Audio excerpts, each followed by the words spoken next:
leaving Russia and wearing sandals. Yeah, because all my snow boots just left it back in and leave it here in Russia and travel just like this.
Literally my flight is delayed and leaving Russia, it just means, 1 second, yeah, like Central C says, like flight is delayed, I'm not in the mood.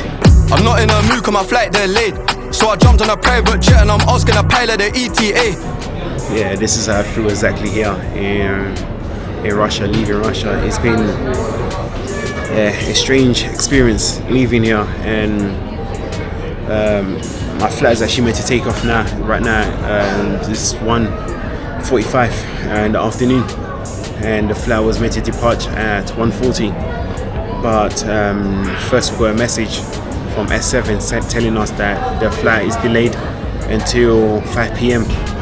So we thought, okay, that's cool. Let's just go to the airport. We got the test maybe 1 hour before departure, so we just went to the airport. Because I was living like maybe 10 minutes away from the airport, so 15 minutes, so it's not too far. So when we get here, we get another text as well saying like the flight is delayed until 6 p.m. and people came, they gave us water, and they said like later on they will give us some food as well. And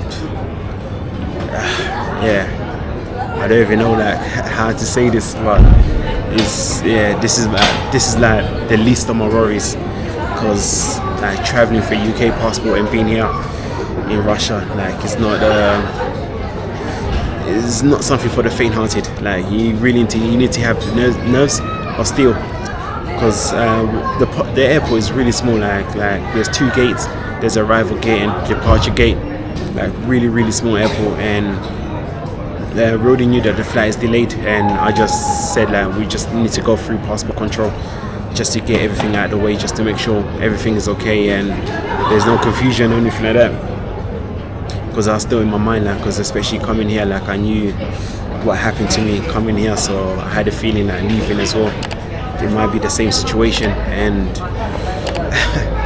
yeah, as you know, like it happened again, where I went through the passport control. First the lady said I need to go and print out the little paper, like my boarding ticket, because I checked in online, don't have any check-in luggage, so had to go to the desk, to the S7 desk, and get the boarding pass. After getting the boarding pass, Again, like scanning through all my passport pages, double checking everything, cross-referencing everything, cross-referencing my face with my passport picture.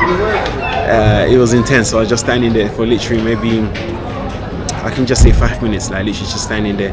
Then after, the lady just said something in Russian and I didn't understand what she said. Then after, she just said like, just wait and go over, but wait there. So again, then she didn't want to tell me to wait for what reason, like what was the issue. So yeah, I waited. Maybe I shouldn't be saying this because I'm still here. Maybe someone's standing behind me like listening to what I'm saying or something like that. But yeah, I waited for maybe another 10 minutes, so just waiting. Then after, a guy come out of a room and I thought again I'll be going inside the room to get interrogated. But the lady just said, "Christian, come here." So I went back there and she told me to take off my hat. Took off my hat again, and again I think this time she done the normal procedure of me giving me my exit stamp, and she just stamped everything and said go. And I asked her like, so what was the issue? You're not gonna tell me? She said no, go. And no telephone, because I tried to take out my phone for Google Translator just to ask her what's going on, but it was just a complete no. Like, don't bother us. Like, you got your exit stamp, you can go now. It's like you can F off type of thing. And yeah, it was again, like, a lot of people will say like, you know, the situation, what's going on, the current situation, so you can't really complain about being treated like this or like this happening to you. And yeah, I understand, and yeah, I completely take responsibility and stuff like that, but still, it's still a shock when it actually happens. And me talking about this as well, it's just sharing my experience in case that someone from a different country like planning to come here, and just warning them to be prepared for this. Like, this is most likely how it will go down. So yeah, if you're coming here for family, you're coming from the UK, America, a large family, so yeah, just be prepared and be ready. Like, this is likely to happen to you.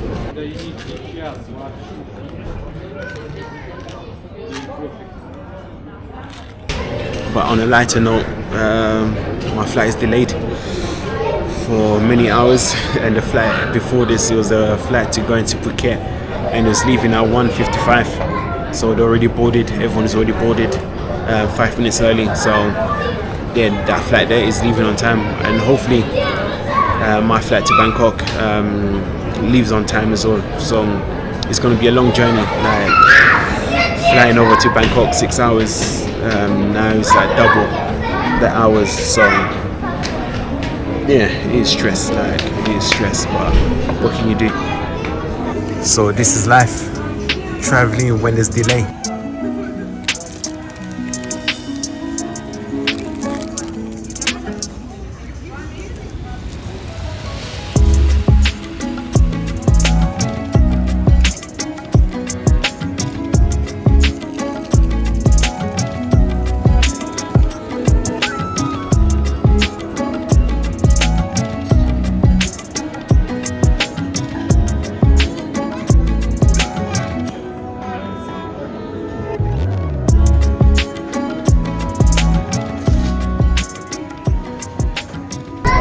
But one thing that surprised me here at this airport is I was allowed to come inside with my water bottle, and it was full of water as well.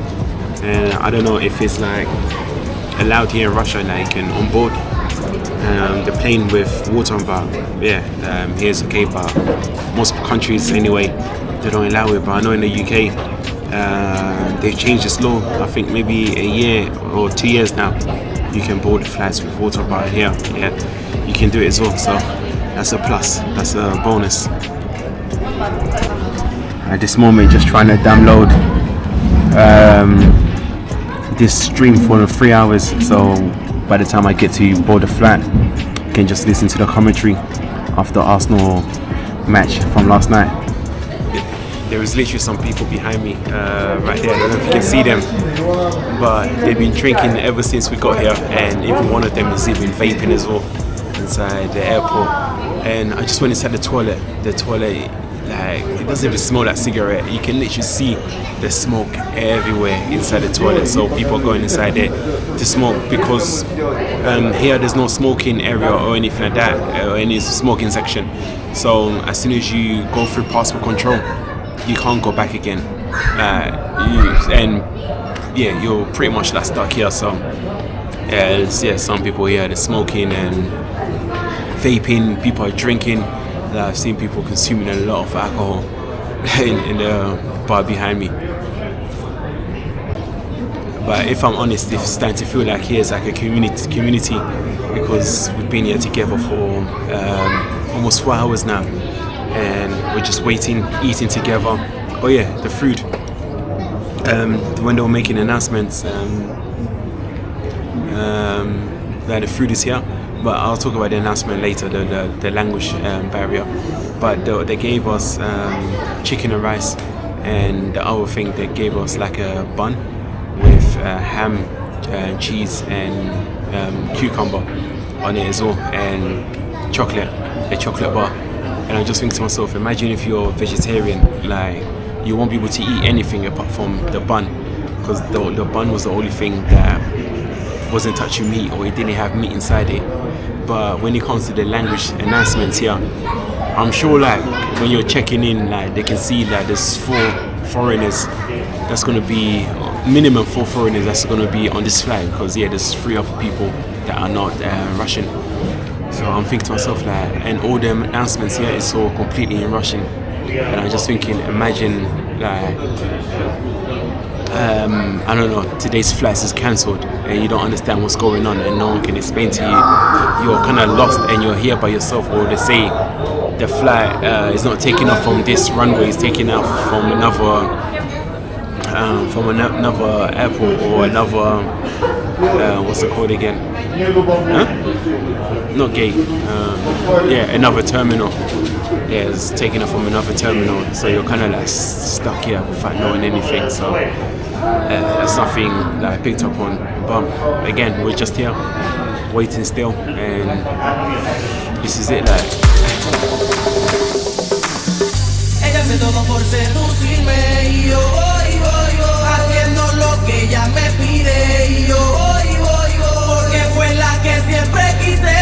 Yo voy, si estoy con ella no es un crimen y yo voy, ella hace todo por seducirme y yo voy, haciendo lo que ella me pide y yo voy, porque fue la que siempre quise. Yo voy, si estoy con ella no es un crimen y yo voy.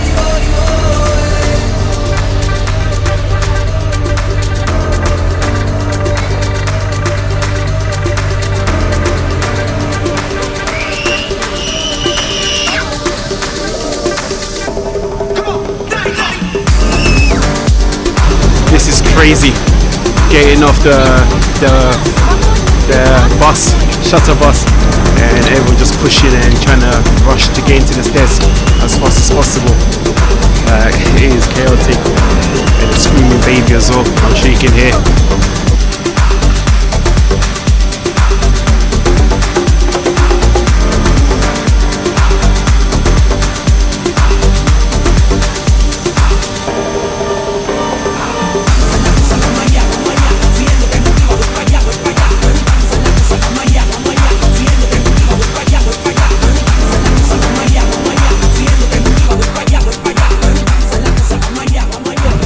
Said earlier on that people are rushing to get into the flight.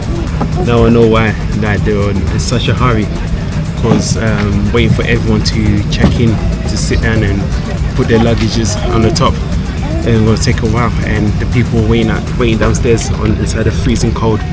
So yeah, I had to wait outside for maybe around 3 or 4 minutes, and yeah, it was pretty cold. Now I know why everyone was just in a rush to just get in the airplane as soon as possible. I think the other airplane that was meant to take earlier on, it's over there, because I saw some mechanics fixing it, and we had to wait maybe a few hours for this one to arrive and for us to take it. So yeah.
what a journey. So we finally just arrived here in Bangkok and still wear my winter jacket, my winter clothes, winter hat. The journey continues. Yeah, it's been a roller coaster experience, but we made it, and coming here is like a surreal experience where the way I'm just being treated, like that one lady, I tried going on a different line which is quicker, and I asked her, is it okay to go to this one? She was like, no, go to the other one. I said, but this one is quicker. She just looked at me and said, up to you, and walked away. Yeah, like I was saying, the location I was, there was no filming in there, but here, yeah, it's all good.